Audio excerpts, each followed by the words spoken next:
leave it to you. Thanks, Mike.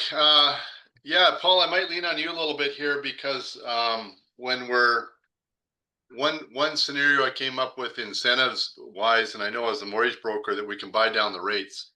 And when I'm looking through my Instagram, I ran into Grant Murray and Concord, and I think I've seen a 0.99% rate for 3 years.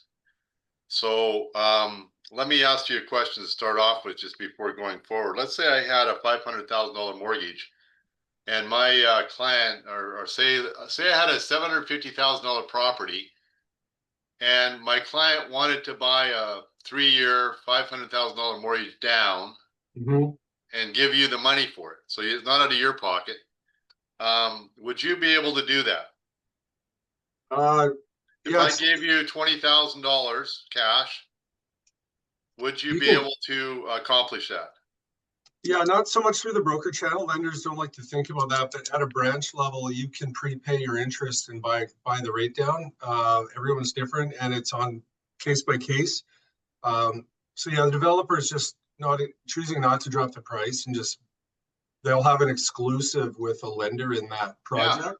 Yeah. Well, that's the whole point. If you put your mortgage through our guy, we'll provide you with whatever rate on the mortgage. You give them a discount on the mortgage. So yeah.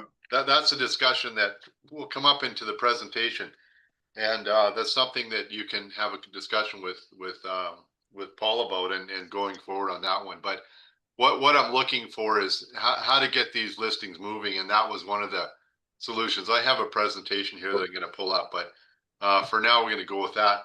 One thing I am going to talk about also, Michael Booth. I'm glad you're here because I don't want to talk behind your back, but. Mike and I had a listing out in Langley there, and Mike did most of the showings and all that stuff. But I got to say that Mike has the one of the best noses I know about the place and going into it. And you know, one of the things when you're doing opens is you're cognizant of you know of how clean it is and you know the condition of it and also the smells and the odors in there and how it smells. So. You know, we're gonna talk a little bit, but going on that one there is Yuri's looking again. The lady we sold out of there, it was a situation, and we had to get her out of there, and she's out and she's looking again, but she can't afford anything, and everything's too high. So she moved out of Langley downtown here, and she's looking down here, and she's looking for. She's got 2 kids and the whole thing, so it's a tough situation. But you know, Mike and I got her out of that place. We did a good job on that. We had to list it twice.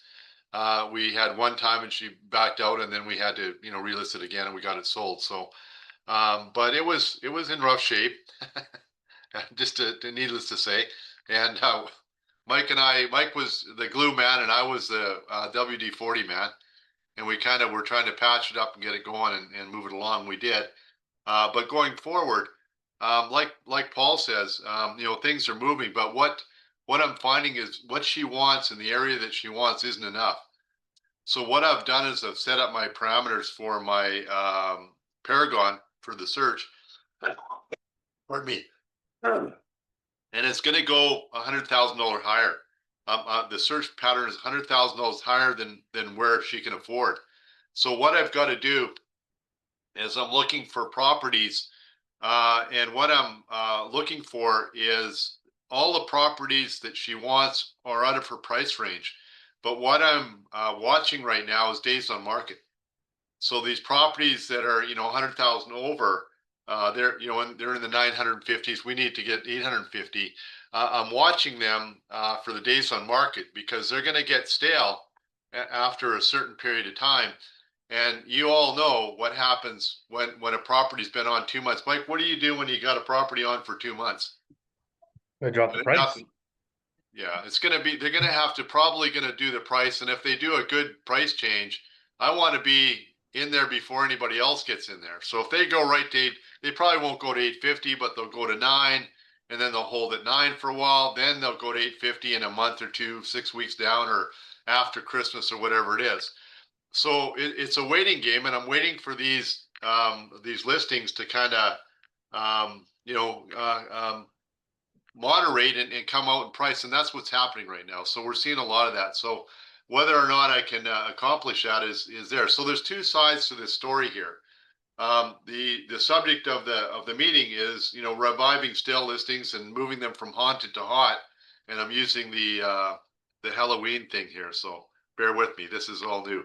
So between me and ChatGPT and Copilot, which is the Microsoft guy, and there's a couple of more AIs there, I put together a slideshow, and we'll see how that goes. So just trying something different. So let me start with the slideshow. We'll go from there and see if I can get this thing up and running. Let me go share. Let me hit the screen one. Can you all see my screen there? The reviving sales and haunted. Okay, I'm gonna pop that into a slideshow from the beginning. Can you all see the blue screen there with Doug Foulds Century 21 on it? Okay, let's see if I can make the screen go now.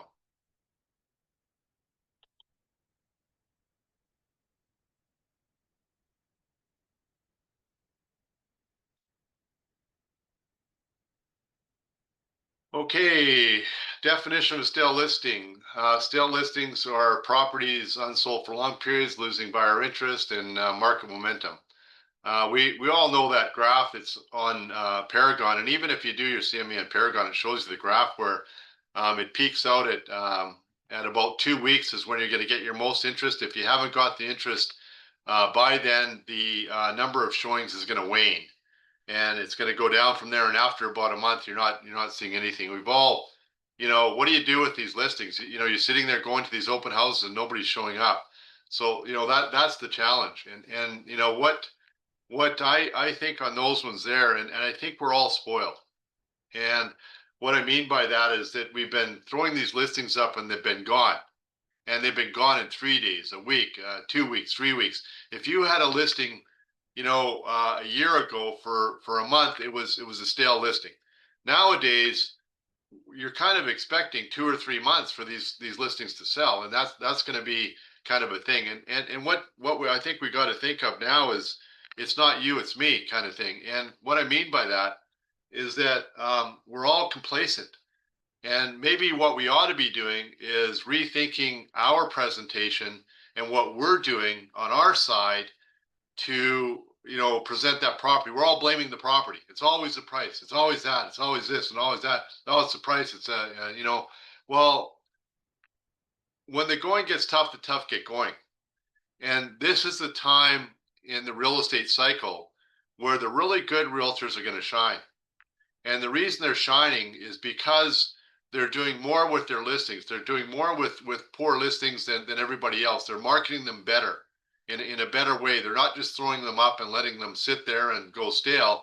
They're proactively monitoring all of the you know, inventory out there, what's going on, and the metrics, and you know what's out there. So they're proactively marketing it. So basically, you know, Vancouver's market shows rising days in the market, high inventory, and declining sales, increasing challenges for sellers.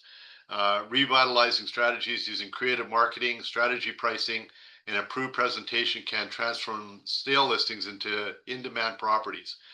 Goal for realtors: equip agents with tools and insights to overcome stagnation and attract today's discerning buyers.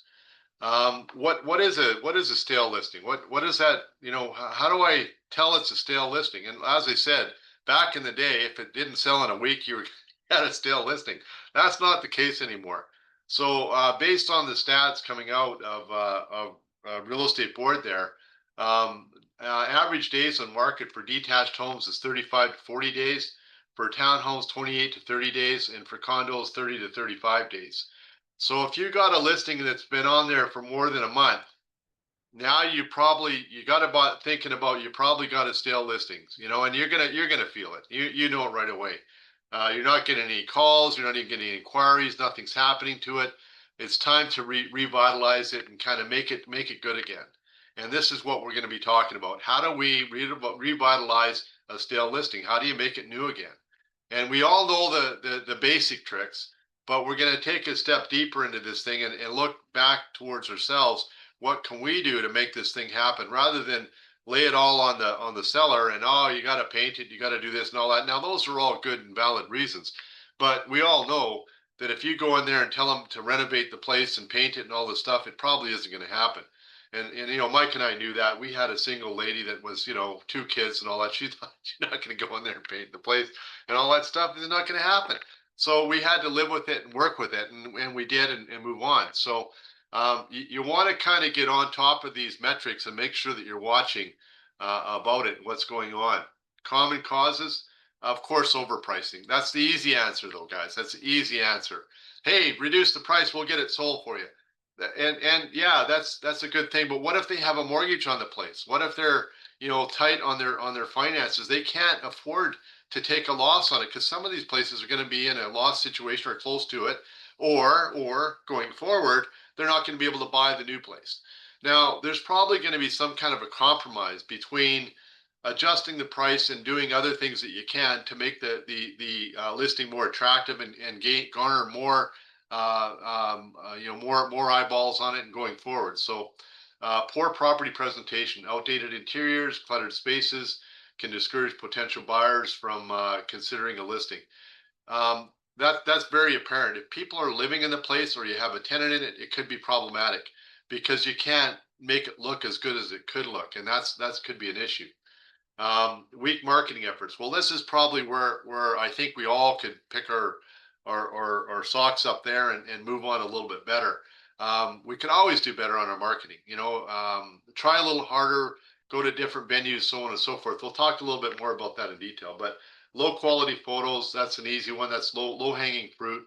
Uninspired descriptions fail to attract attention in the competitive market. Yeah, these lame, on our Paragon, we have to write the description. I think, and actually now with all these AI things, write up a really good description, then throw it into AI and kick it back out, and it'll really do a good job for you. It'll beef it up, but you got to kind of tell it what you want it. I need to, make this, look more attractive. Da da da. Give AI a little bit of direction, and it will, help you out. You can make it funny. You can do whatever you want. That kind of thing. So you wanna really look inside. What can you do? Poor exposure across digital and traditional channels limits buyer reach and interest.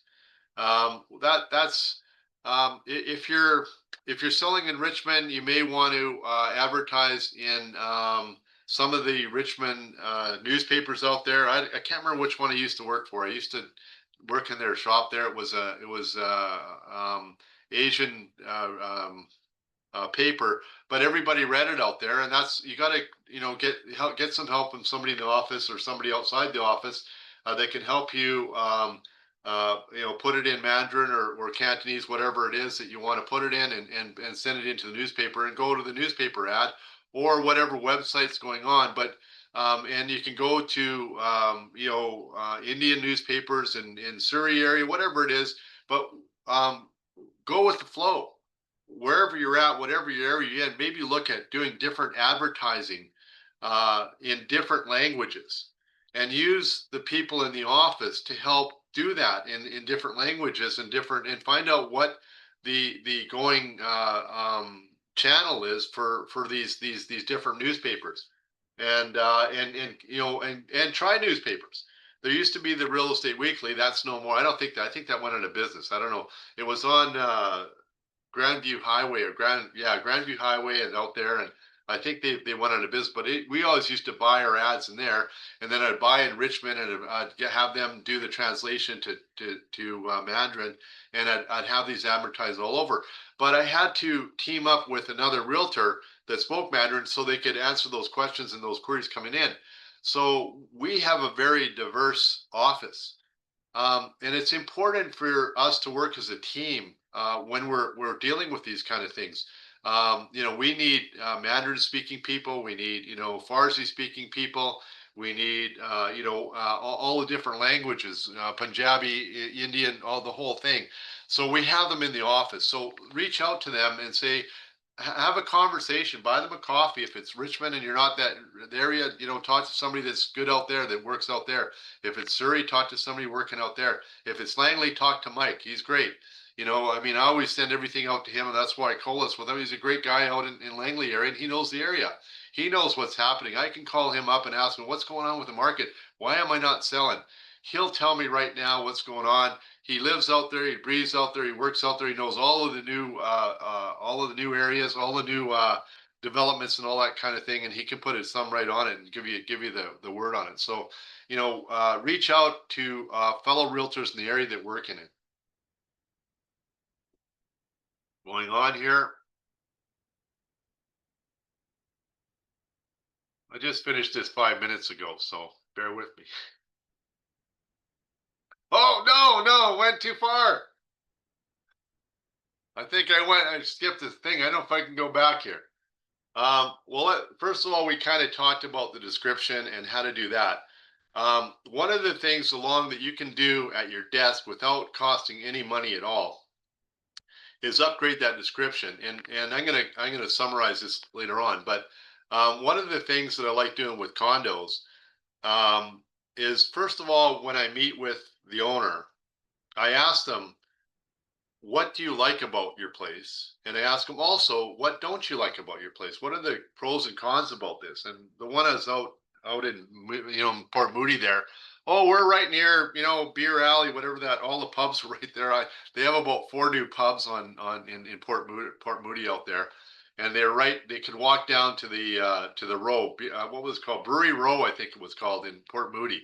Well, I didn't know anything about that, but Port Moody's, was expanding rapidly, rapid transit coming in there. I didn't know the area very well, so I asked my client to help me out with that. And sure enough, we kind of put that in the description. I knew where all the elementaries, because we were selling a 3-bedroom townhouse, the elementary schools, I put the catchment for that. I put where the middle schools were and where the high schools were, and that was kind of part of my description, because I'm trying to present that to people with buying a 3-bedroom townhouse in that area would be a small family, or a family with 2 kids, 3 kids, that kind of thing. So my description went with that, and kind of going for that. So look at enhancing that and also when you take a listing down and put it up, we've all been there. And I do it all the time myself, even now. I'm looking for listings. And I see the first picture and I look at it. Oh, I've already seen that, and I move on, right? You all do that. If you're looking at Paragon, I've seen that one, seen that one, seen that one. So what you do is, when you relist it, or even before you relist it, switch up the pictures so that a different picture comes up, or, and even go and take one so that people scrolling through it, and that's not only realtors, but also the public, because realty.ca is the public facing Paragon. They'll see a new picture that they haven't seen before, and that will maybe attract them to that listing, so on and so forth. So also, you really got to pay attention to these pictures. We've all seen the crappy ones where they show you a bathroom with a toilet bowl. Well, big deal. I mean, you're going to really have to, take it up a notch and get professional photographs. I've seen night and day. I went and took some pictures of a place, and then I sent the photographer in, and I looked at the 2 pictures. I said, that's not even the same place. It was all what they did with the light and made it look bright and cheery and all that. Mine were kind of shadows and so on and so forth. So, I mean, if you have to, you're going to have to use your phone, but you better be a good photographer, or get a friend that's a good photographer. But up your game on that one there. You're really going to have to work with these photographs to kind of make it look good online. Staging, if you can help, if it's if it's a rental property or vacant, you can also do the virtual staging as well. You can take the renter's furniture out and put new furniture in. So that's something you might want to look at. So the things on the listing, you want to redo the description, you want to redo the pictures, even if you just move them around a bit, that might help a little bit. On the actual physical side, simple interior upgrades, fresh paint, update lighting, and new flooring enhance appeal and modernize the home effectively. I know that the one we're doing, Mike, if she had moved, she was able to move out, and I thought about this later. If she had moved out and went in and renovated it, or not renovated it, but did the carpets, fixed a few things and painted it, we probably would have got $20,000 more. She probably could have put about 5 into it, and we could have made that. And because people want move-in ready, so have that conversation with your clients about things like that. What can we do to help enhance this? And nobody really wants to paint there, but if there's a really bad wall or something like that, I know dealing with the rental side. And we just had one go vacant in Mount Pleasant, and I had to have the painter go in, and he charged me, or he charged the owner, not me. I think it was $550 for a full paint job of a 1 bedroom, and it looks fantastic. It looked brand new again, and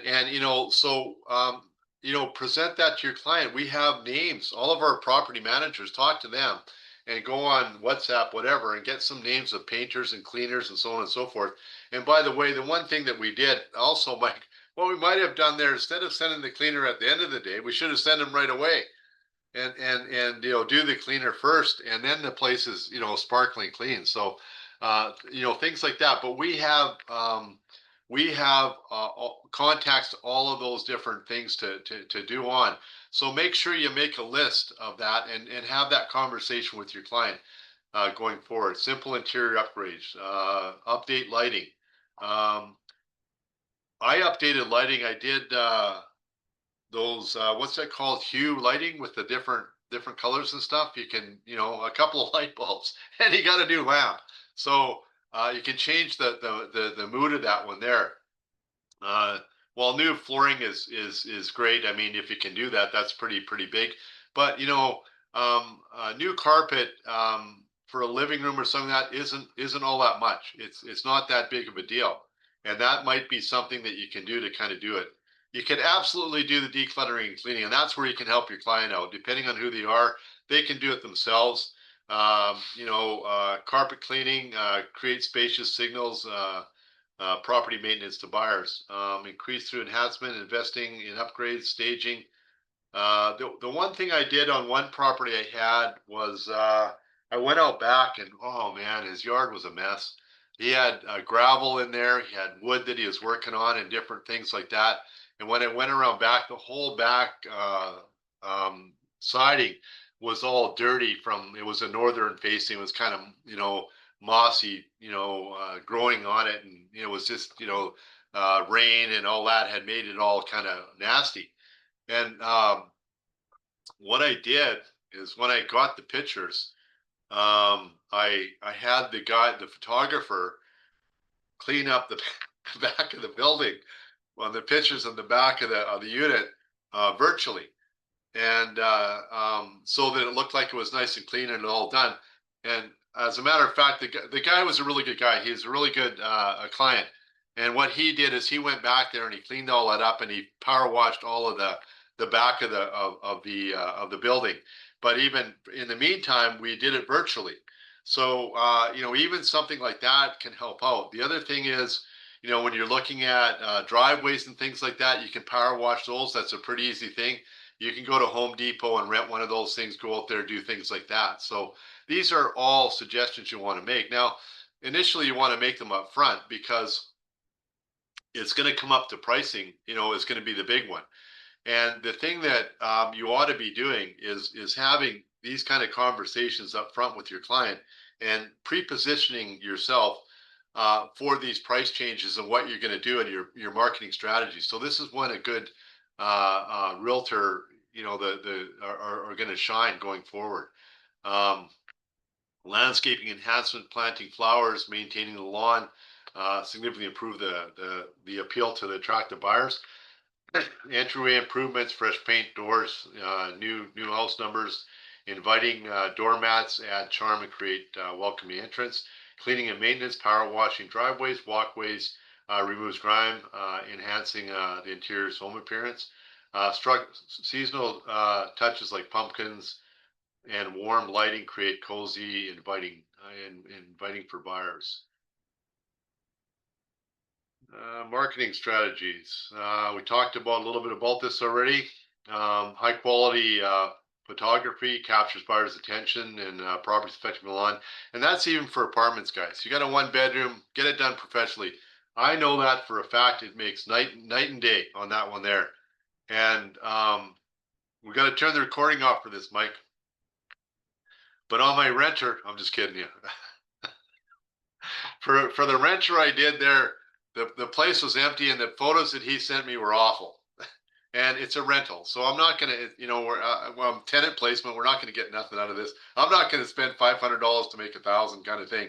So what I did is I snuck back onto the MLS, and I kind of downloaded some old pictures on there with flowers on the patio and all this. It looked like really, and sure enough, when I popped it out there, I got what I wanted out of that one there, because it was really a nice presentation online. So we're not supposed to use other old photographers, but whatever it takes to sell the place.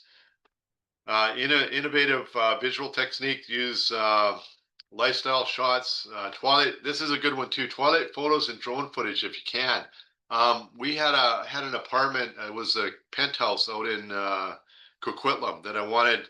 What I was selling was the view, and I wanted the view. And every time the guy came, it was a cloudy day, and I hated it because the view was beautiful from the top floor up there. You had no other high rises around. You could see all over, the area there.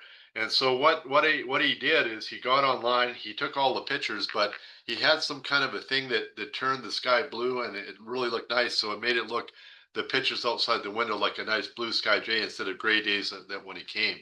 I don't know too much about these drone footages going forward, but you can get a lot of places don't allow drones, so you don't want to go there. But careful checking the municipalities and what they can and can't do for privacy. Virtual tours, 3D walkthroughs, those are all good. The 3D tours are great. I love those where you can walk through it and look at it. The Matterport things, they're really good. Maybe up your game a little bit on that one there. Remote exploration of homes, enhancing buyer agreement, visual storytelling impact, compelling visual contact, differential listings, and generates more buyer interest in digital market. Talk about the neighborhood, talk about, Broadway, what's all in there, the restaurants, new restaurant opening here. Oh, Broadway in Maine, they got all those little pubs down there. Steamworks open, this open, that open.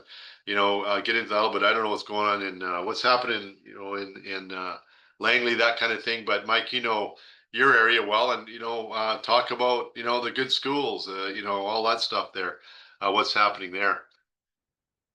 Compelling listing copy. Effective listing copy tells life story, highlighting unique features and emotional benefits to engage buyers. Multiple channel marketing. Use platforms like Instagram, Facebook, Google Ads, and email campaigns. Don't forget the old school marketing, which is the newspapers and so on and so forth. I use metrics all the time. I go on to realtor.ca and I find out who's looking at my property, or actually it's on Paragon, I think, and who's looking at the property, that kind of thing, how many looks I got, what's going on. And you can, I'll guarantee you, if you do some of the things we just talked about, as far as the pictures, moving them around, when you're almost as, after 2 weeks, you got no showings or no looky-loos anymore. Nobody's looking at your properties. Try switching things up a little bit, see what happens there, and your number of looks will go up again. Looking around at different types of different channels for getting it out there. Invite other realtors from the office to do their promotional video for you. I know that I was just looking at I was watching Grad Murray, and he was promoting some new Concord thing, and I seen a video of him and oh, what's his name there? Shit. The top guy out in Burnaby there. What's his name, Mike? He's in our office. He did a presentation. At Medallion, he always has the sparkly things on. Phil Moore. And Grant and Moore were there. And I'm like, what the hell is Grant talking to Moore for? And what's Moore promoting Concord for? What's going on there? So I looked at it, and they were doing a promotion together on their new launch. And then I went into Phil Moore's profile. I looked at him.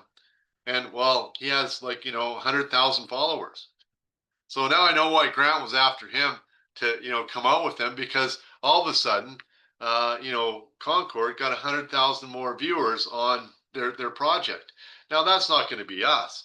We don't have, guys like Phil Moore and Concord and all that other stuff, but maybe Mike Booth has, he has, 10,000 followers and, people that are watching his channel. Well, I invite him out to my listing to do a little promo on it, and, that's going to get out there. So, have a realtor open where you can promote all of the, have that promotion to listings, get, share, reach out to other realtors, a lot of really good realtors out, and maybe have something like a realtor open with wine and cheese. And I think those are going to go over a little bit better than they have been. We've been wined and dined by the big corporations and the developers, but, try a wine and cheese on your open on that one there. Expand your parameters on that one. Consistent branding across all of your different modes. Make sure it's consistent and you keep hitting on the right things. Creative open houses, themed open houses. How about a Halloween thing? Have little goodie bags or something for the kids if they come through. Small things like that don't cost much. Get those little candies, not those awful ones, the orange ones, but get some really good ones the kids like, and have a little package to hand out. Community partnerships. Invite mortgage brokers out, in your area. Like I'm sure Paul would love to come up to all of your open houses, right? And sit in there and do pre-approvals.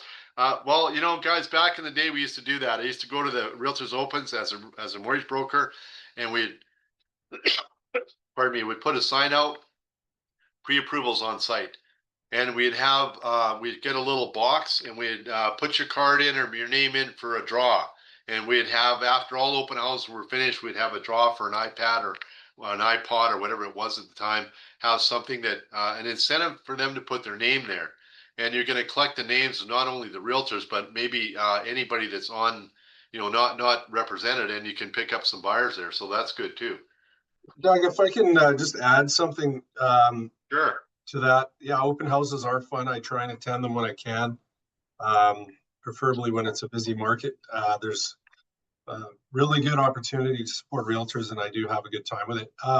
You're talking about sort of getting properties move-in ready, and buyers want to see, everything kind of looking good when they buy a place. If the listing party isn't really willing to put that money in, we do have some good programs called Purchase Plus Improvements. So if the buyer sees it needs paint or small renovations, and the listing party isn't really willing to put that in there, the lender will finance improvements up to a percentage of the purchase price into the mortgage. So the buyer just needs to provide firm quotes on the work, and we can get that included into the mortgage. So if something needs work, we can finance that through CMHC or Sagen. Canada Guarantee does it as well. So if any realtors are working with buyers and they see properties that need work, we can always answer some questions on that to help them get what they want. Well, yeah, not only that, Paul, but they can promote that, and the other one is I used to do a little spreadsheet for rental properties, where they had a house where there's a rental down. I would put selling price, and I would have, deposit, 5, 10, and 20%, and then what the rental income is and what your qualifying income is for that property.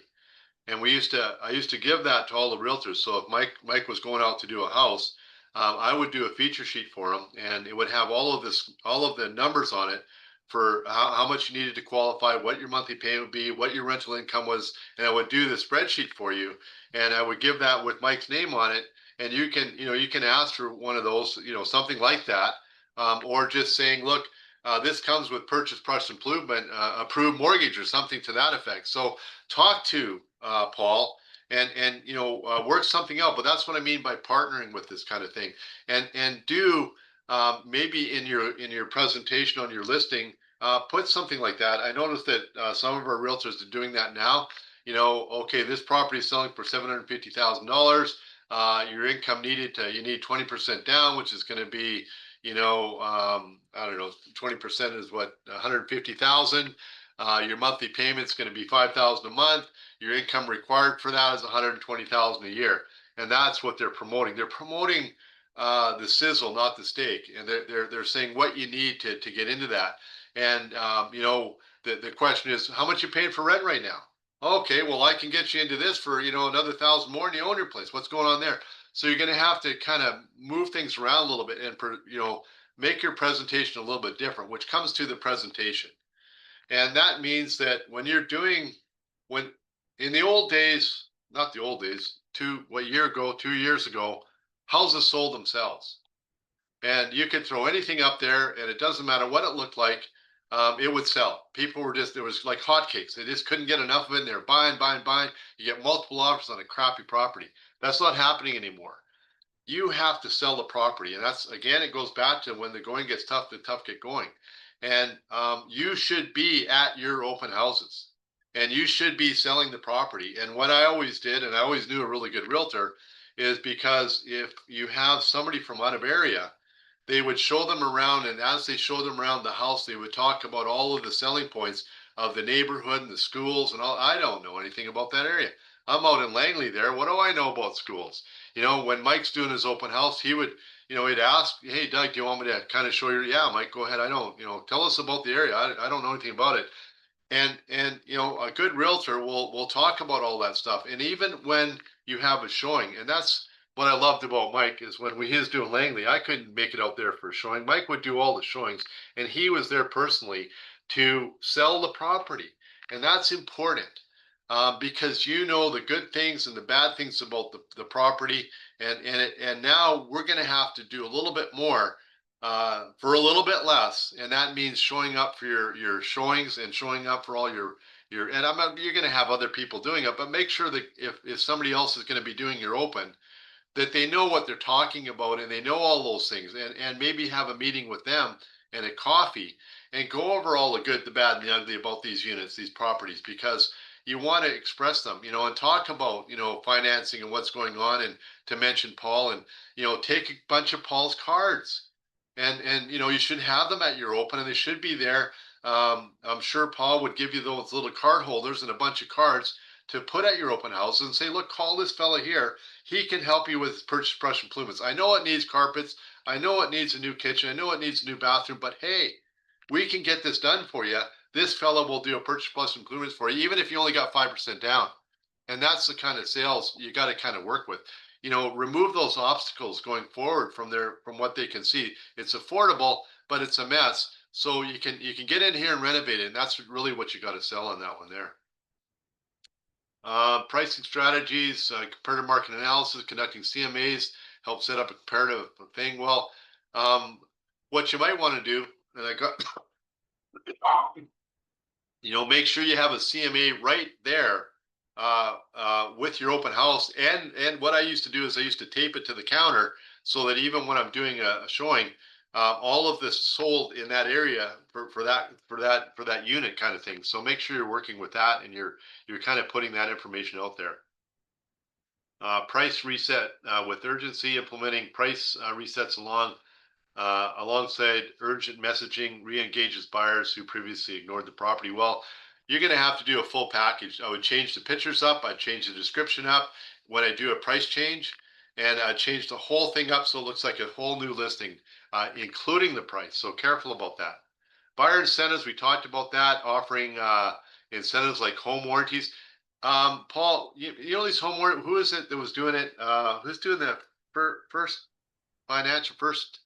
Who's the home warranty guys that First National was doing, they were selling a home warranty out with their products a while ago. There was a couple. There was one that they did the appliances with the mortgage, and there was another one, First National Home Warranty. Or there's the one that all the banks use. What's that called? Title insurance. How much is title insurance? About $400? Maybe less.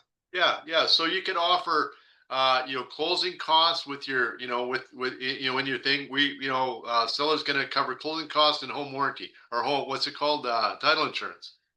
Maybe not a home warranty, but something like that. Get imaginative about it. I know that one of our realtors was doing, owner will cover your maintenance fees for a year. First year free maintenance fees. So instead of reducing the price by 30,000, 40,000, they paid $10,000 for these incentives. Same with like this, we'll help you with your $1,000 cooling cost, paying that. So little things like that. And that's not so much on these big properties, but on a $750,000, 1 or 2 bedroom, where it's a first time buyer, that, closing costs, 1,500 to, well, we're just talking to Kent here. I think he's up to about 2 grand now. So, that's an important number to them. 2 grand's a lot of money. So what, look at, talk to your seller and ask them for, what we can do for incentives, and open up the conversation. Think outside the box a little bit, guys. Another good one, Doug, is home security. If you know any people that do alarm systems, relatively cheap to offer someone that's buying to cover their $25 home security premium for a year. I know lots of guys that do that that are in the home security business, and you can offer the buyer first year free home security, right? It's $25 a month on average. Not Yeah. a big price to pay, and it gives them something. So you've got a security guy that can come in and get them kind of lined up with some security systems, and the client get it free for a year. So that's a really good one that I've worked with in the past. Yeah, these are all free, guys. You don't have to worry about them. They're well, not free, but they're, I mean, it's not, unless it sells, you're not going to have to put them up there. So these are all thinking out of the box. This is just kind of a summary. Promote proactive strata management. If you got a really good strata management, look at, if your place is a little bit rough, talk about the strata management there. Highlight the properties well managed, strata, strong contingency fund. Those are huge. Promote those in there. Hey, you got a great contingency fund. I mean, they got 500,000 in the contingency fund. There's only 100 units here. That's, it's very valuable. They're really proactive. They're on top of everything. Everything's up to date and well done. And I mean, the last one I sold was a 40 or 50-year-old property, but you walked up to the front and all the landscaping was beautiful. All of the flowers and everything were there. And that's, kind of what I promoted, because it's an older building. There's going to be higher maintenance on it. But when you have a really good proactive strata, you can kind of push through that and push that out there.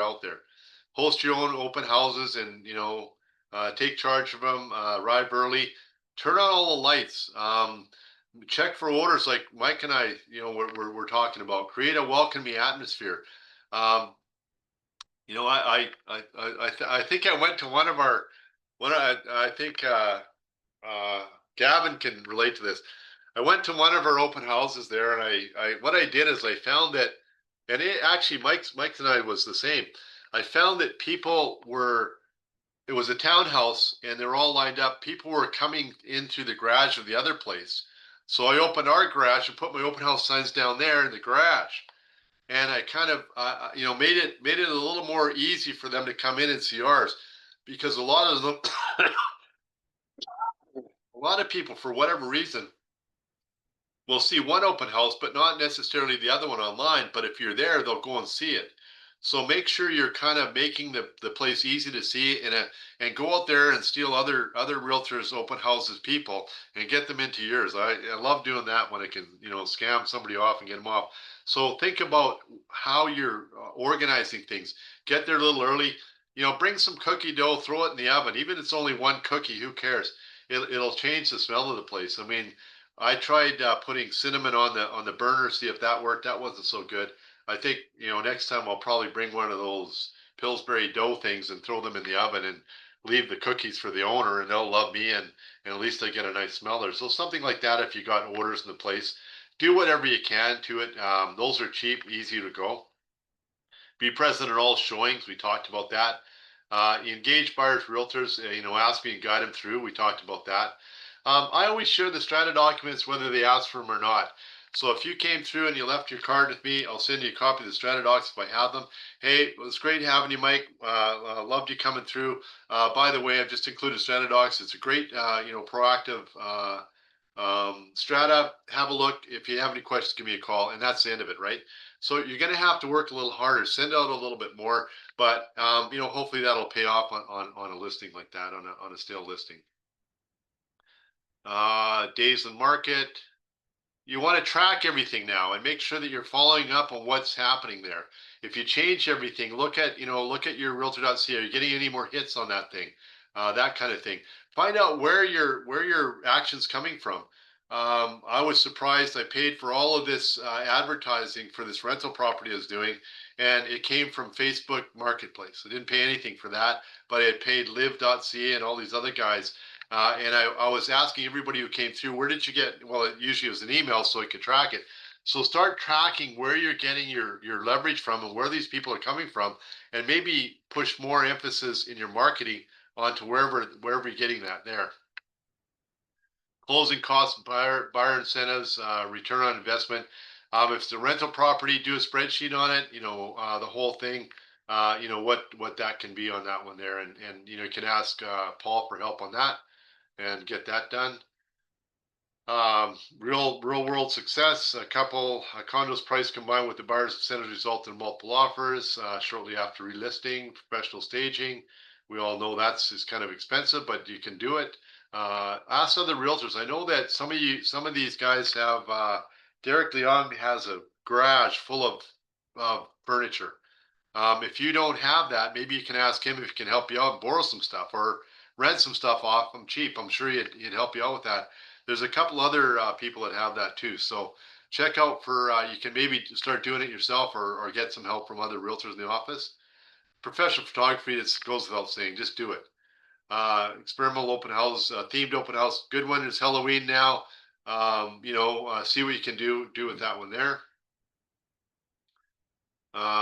Structure and action plan, marketing open houses, pricing incentives, performance and tracking. Does anybody want to add anything to that? Just going to stop sharing. Anybody, you guys got, I'm sure everybody's can kind of relate to somebody. Anybody want to share anything you got from that? Mike or Gavin or Ting? You guys are all pretty quiet. Did I think the message, Doug, is for these guys to work harder than they've ever had before when they're presenting a property that's for sale. I mean, there's more competition out there than we've seen in a long time. So make your place look better, smell better, present better, declutter it, and be present, right? I mean, you're out there with your listing, and your job is to sell the listing. So do your best. And if you have a couple listings, make sure that the agent that's doing your opens knows how to do it exactly how you would do it. Because the last thing you need in today's market is a complaint on how you present, on how their property is being presented. We can do better than the rest of our competition out there. It's just you're just gonna have to roll up your sleeves and put an effort in. Absolutely, yeah, and don't undercut yourself for pricing. I know that I was talking to a couple of realtors saying, "Oh," I said, "Why are you not paying full pop on the other side?" Because company policy for us at Century 21, we're a full service, full fledged real estate company. We provide full on, and we always pay the cooperating brokerage 3.225 in the first 100 and 1.1625 in the balance. And somebody was undercutting that a little bit, and I said, well, "Why are you doing that?" He says, "Well, we're charging less on the list end, so we can't do that." Well, don't discount yourself, guys. You're Century 21, you're top realtors. You've got all of the support going behind you with Mike and I and Paul and everybody else going forward. We're not a virtual real estate company. That we're full on. We got offices. We got the networking of Century 21, the whole thing. So if anything, charge more. Instead of 7 and 2.5, charge 7 and 3.5. And if they're a customer that's been with you before, okay, we'll give you a break. We'll give you 7 and 3 kind of thing. So don't discount your own self-worth, guys. The Century 21 brand is a valuable brand, and make sure you push that out there. And I mean, there's a whole presentation on the Century 21 brand and what we do and all of the offices we have and known worldwide, and it's a calling card. It's huge in China, it's huge in the United States, it's huge half the places in the world. I don't know, Mike, how many countries are we in? 82. 82. You should have that on the top of your head like Mike there. We're in 82 countries. No. Why would I discount my price? What don't you want me to do here? Come on, look at all the experience you're getting. And that's the attitude you should get. So that's it, guys, for stale listings. It's we'll call it a day, and if you have any questions, let me know. And Thank you, Doug. and I also think the topic is, it's not stale listings either. It's a slower market. So it's just how to answer to your customer. And I think one of the things, Doug, is reporting back to the customer. I don't know if you said that, but every week you should have it diarized to call your sellers and tell them what happened. What happened with their listing, what happened with your other listings. And if nothing happened, tell them nothing happened. That's the worst mistake I've seen, is when you have nothing to report and you just don't report it because you felt like you didn't have to say anything. They need to know where you're busy and where you're not busy and what's going on in their own backyard. So hug them tight, hug them really, really tight, and report to them, and don't sugarcoat it. Whatever you do, don't sugarcoat it. And then if you think your listing is high when you obtain the listing, because that's what you told them, make sure that you tell them that if within an X period number of days you choose that and there's no action, that we have a plan of action after that. We're going to have to reduce the price or do something. And so they're expecting that call, but you've got to put out all the effort so you don't have to make that call. I hope that makes sense. Does that make sense? Yeah. Okay. Okay. Well, guys, Thank you, Mike. there's your words of wisdom for this week. Next week we are aiming for how to deal with multiple offers, and we're might blend in and also market objections. But we're gonna play the two hats. I think that's gonna be good. I'm looking for a speaker right now. If somebody here wants to step up, just give me a text and we can talk about it. But the whole idea isn't for Doug and I to be the preachers of the sermon here. We love to have the people with the boots on the ground as well, giving their real life experiences on how they deal with something. And remember, it's their style, but there's always little nuggets there from the individuals that are out there in the field. So have a good week. And hang on, Doug. And if you know anybody that we should be calling that would be a really, really, really good fit to our brokerage, whether they're in trading services or property management, please send me a note and I'll give them a call, because our job is to bring in the right people to make us all look better. Realty 101 is going in about 15 minutes at 11:15. So if you're in Realty 101 for new realtors, we're going to take a 15-minute break and back on for Realty 101 11:15. All right, guys, have a great week. Thank you. Ciao. You guys.